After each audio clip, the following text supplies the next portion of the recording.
Because this was never contracted with any intention to be faithfully adhered to.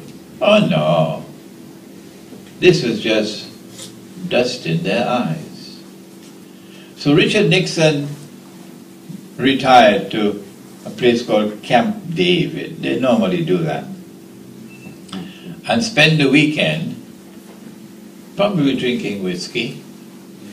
And on Sunday, before the markets opened on Monday, declared, "We gave our word, but we don't have to keep it, you dum-dum." That's international relations. The finest product of modern Western civilization is you give your word, but you don't have to keep it. Part of the tradition, you know, the 3 levels of lies, you have great lies, and you've got 9/11. So, he said that the United States will not honor its obligation, its contractual obligation under international law. A contractual obligation under international law. He will not honor it. They take it up and they tore it to pieces. So then what's going to happen? Nothing. Since 1971, the United States just simply bought some more printing machines and bought some more ink and kept on printing more and more and more and more. So long as those dum-dums want the US dollar, we just print it for them. Yeah. You think Europe did not understand what Charles de Gaulle did? Do you think Europe did not understand how unfair the system was? Giving this advantage to the United States as the ruling state in the world, that's the role that money played. They understood it perfectly, but they did nothing about it. No, they spoke about it, but they did nothing about it, because they could do nothing about it. It's only when the moment comes in the historical process, when a day like a month comes to an end, or is coming to an end, only then would you see the controlled, incremental demolition of the US dollar. It's not happening by accident. No, this by design. Because a day like a month is now coming to an end. And the process of moving from stage to stage was one in which riba has played a central role. They don't teach the subject of riba this way. No one teaches the subject of riba this way. No. And of course, now that a day like a week is about to commence, a new ruling state has to emerge. The last of 3, listen to the word, 3 messianic, from Messiah, 3 messianic ruling states. The first Pax Britannica, the second Pax Americana. This terminology is used by all diplomats, by all people in international affairs, strategic affairs, but they never delve beneath the language to try to understand a bigger picture. And now a third ruling state has to emerge, and we say, and we've been saying it for 15 years now, and nobody seems to be hearing amongst the ulama. I don't know, they're very busy.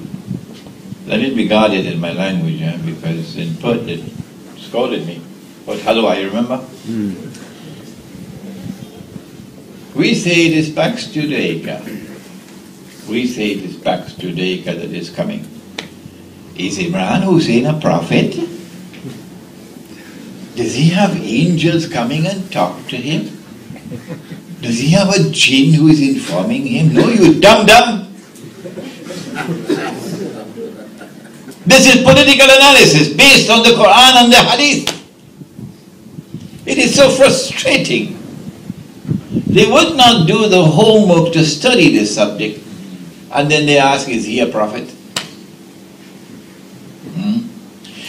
A third ruling state has to emerge. We are standing on the doorstep of that now. Israel already rules the United States, and the United States knows that. Everybody knows that. Israel controls what we call parliament. They call it the House of the Congress. The rest of the world calls it parliament. The Congress is comprised of two houses. One is the House of Representatives, and the other is the Senate. These two combined are called the Congress, the US Congress. In other countries they call it the Parliament. And United States Congress is controlled by the Zionists on behalf of Israel. It's an open secret. So if Israel controls the ruling state in the world, is it far-fetched to say that Israel will eventually replace the United States as the ruling state in the world? Huh? But if Israel is to replace the United States as the next ruling state in the world, it's not only with a dazzling display of military power, that is a part of the subject, but not for today. We're more concerned with the part concerning money. Israel will not only have to continue where the United States left off as a money lender of the world, and as the ruling currency in the world, but since the objective is to rule the world, you have to do more than simply rip them off. You have to be able to enslave them. And so you have to find a means of imposing financial slavery. If you refuse to bow, you'll be a slave. If you're willing to cooperate with me and fly to Washington and fly to Jerusalem, as the blue-eyed boy who used to be your foreign minister once upon a time, and then he ended in jail, we're going to be on good terms with you. We're going to be on good terms with you. We'll be on the gravy train.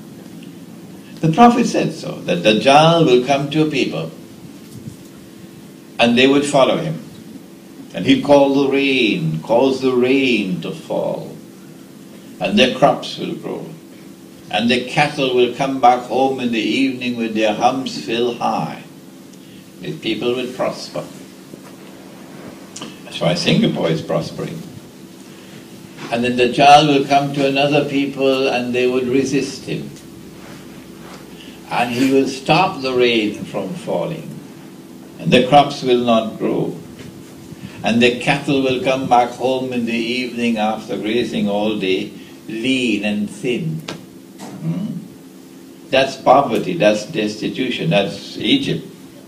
That's Egypt. Egypt is resisting. Egyptians are resisting. And so, in the third stage of the process, the control over money has to perform a function more than simply impoverishing people. In the third stage, you have to bring financial slavery upon people. And so Pax Judaica has a monetary component to it. The military one is a separate one. And we have said that it is money that you cannot see, money that you cannot touch.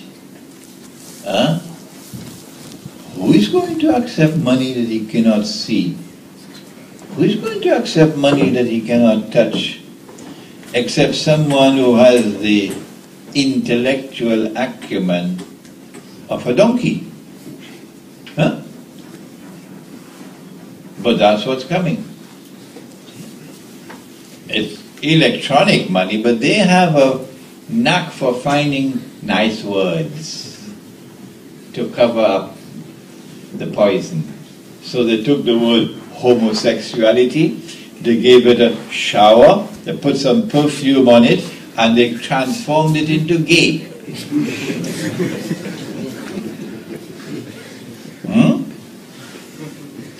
They took the word money lender, they gave it a shower, they put some perfume onto it, and they call it banker.